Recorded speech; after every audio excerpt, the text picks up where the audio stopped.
So what's best for kids? Almost cliche, right? You hear that? Well, do what's best for kids. Do they have a voice in the process? Sure. I'm cognizant of the large body of evidence that exists, of statistical research of what's best for kids. My team and I, along with the rest of the world, relished in John Hattie's visible learnings, linking instructional strategies statistically correlated to learning outcomes.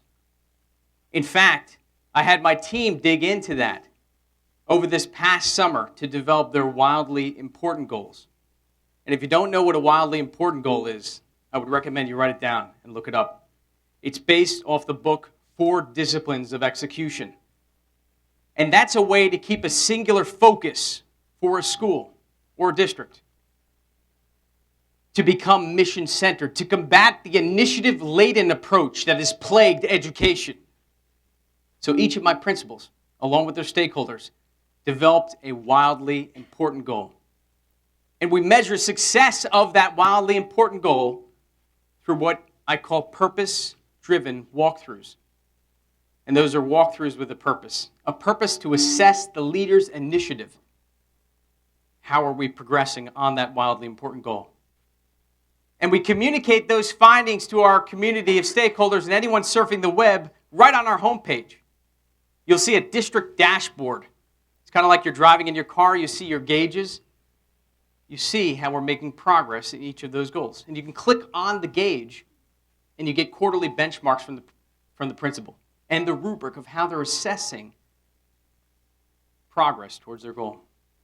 So I'm aware of the statistical research, and we dive into it and ensure that we embody those into our pedagogy. But do we involve students in the discussions? Do students have a voice in what's best for kids? I meet with a group of 12 students, and they represent each of my schools. The youngest is in grade 2, and the oldest is a high school senior. So second grade to senior year, all in one room at one time. And I learned so much from those meetings. Because they're honest. We talk about district goals. We talk about the budget. In fact, this year, they introduced the budget to the public by introducing each of our budget priorities. Wow, what a way to center our board and our community about what's best for kids. Our kids are involved in the hiring process of key officials. Our kids are involved in stakeholder groups, committees. We involve them in everything, and it's so important that they have a voice. You know, ASCD says that student voice and learning outcomes are inextricably linked. We know the importance of voice. You know, a number of years ago, we hired an academic achievement officer, a very talented leader in the Ville. And that leader developed a metric system, a digital data wall. It's a shared spreadsheet. And in that spreadsheet, we have reading on demands, writing on demands, portfolio assessments, anecdotal comments, standardized test scores, anything you can imagine, color-coded. Areas of weakness, areas of strength for each and every child so that teachers can personalize and individualize the learning process before the kids even step foot in the classroom on day one. And our next step is to create the empty canvas. And that's where each Friday, students create their own learning goals based on their own data. They want to draw a picture. They want to create a SMART goal. This initiative won a District of Distinction Award, a national award, but also garnered international attention with a visit from Denmark. And I'd like to commend Tim Tien. He's my academic achievement officer. Tim, if you could wave to the crowd.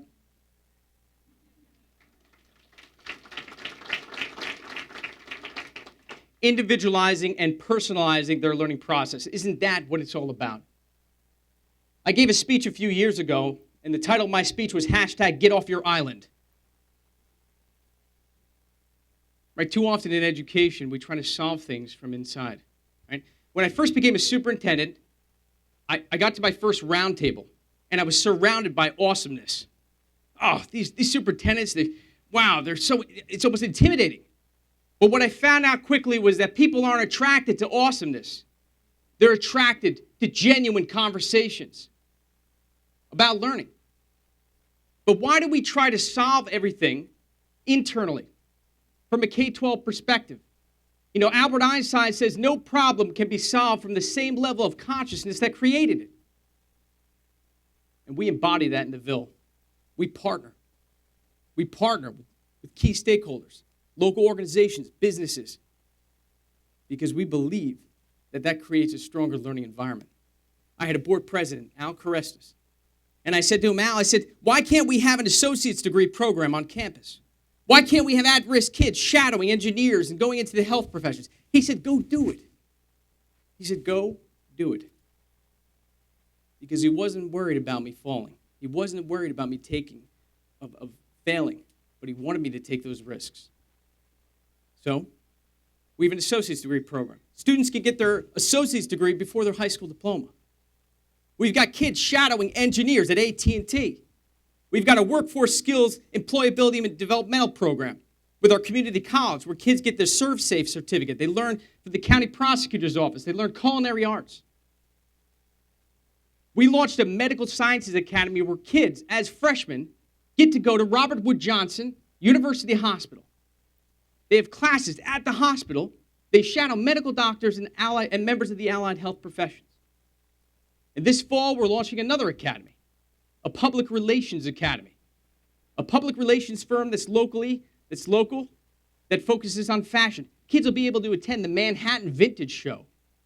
I mean, wow, these learning experiences are rich. We can't provide those within our four walls or within our building. We believe in the tapestry of the child. See, in the Ville, we believe that the arts, coding, music, they're just as important as any other subject. Because kids want to come to school.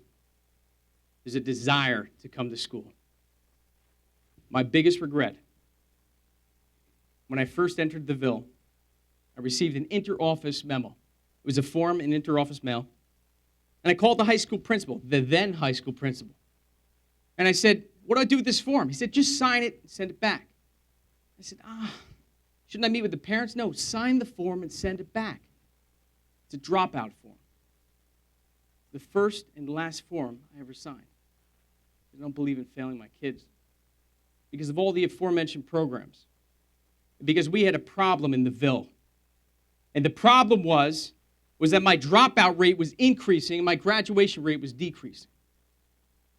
And I mobilized a team of professionals and educators in one room. And I said, you've been hand-selected because you believe in our kids and because you don't believe in failing our kids. And what did we do? We launched a non-traditional high school. And we selected a principal and a director to spearhead that program. And that program starts at 9:30 a.m. No grade levels, competency-based, kids learning at different times. Some online, some in class, some blended. Kids show up at 9:30, they're greeted with breakfast every day. Talk about Maslow's hierarchy. Let's get that off the table. They're fed. Because these are kids that were dropping out of school. 100 days absent the year before. Attendance was an issue. Credits were an issue. And let's be honest, satisfaction is the biggest issue. They don't want to come to school. And my principal said to them on opening day, he said, if you're not here, I'm going to go get you. And he did. He showed up at the doorsteps. And I've got homeless shelters. I'm very diverse, my community. And they don't give up on any kid. We had kids taking taxis to school.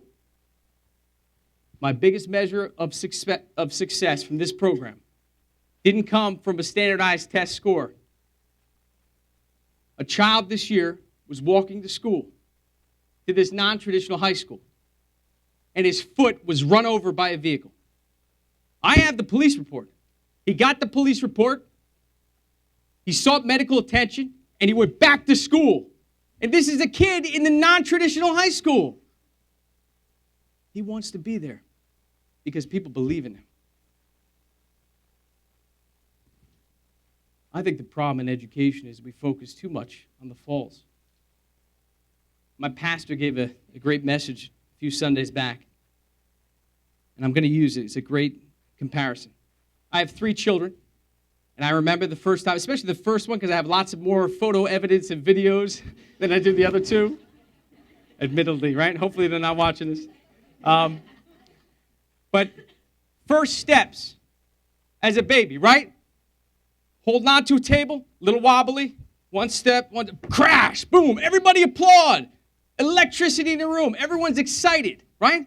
Excited. I'm inviting aunts, uncles, relatives, in-laws, come on over. Do that thing you do. The kid's walking. My kid's a genius, he's walking, right? I didn't get upset when the kid fell. I didn't say, honey, this kid fell 7 times.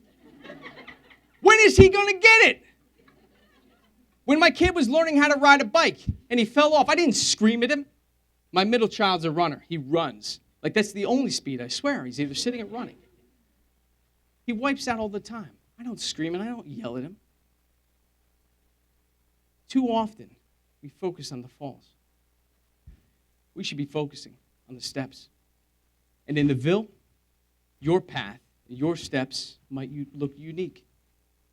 Your steps might include work at the medical center, university hospital. Yours might be working in a public relations firm. See, in the Ville, we have a motto. All in for the Ville. Hashtag all in for the Ville. And it's based off a good friend of mine, Jean-Paul Gonzalez. He says, you got to be all in. You got to be all in every day. We're all in for every kid, every child's success. We're all informed. We're trauma sensitive. We did away with zero tolerance policies. We don't have one benchmark for every child. We don't allow those policies. We redid every policy so that we can meet the needs of every kid. See, in education, we should be focusing on the steps, not the falls. I'll tell you what, I never get tired of picking my kids up. It's Neosporin and Band-Aids. And we try to hire people that embody the same philosophy. Thanks for your time.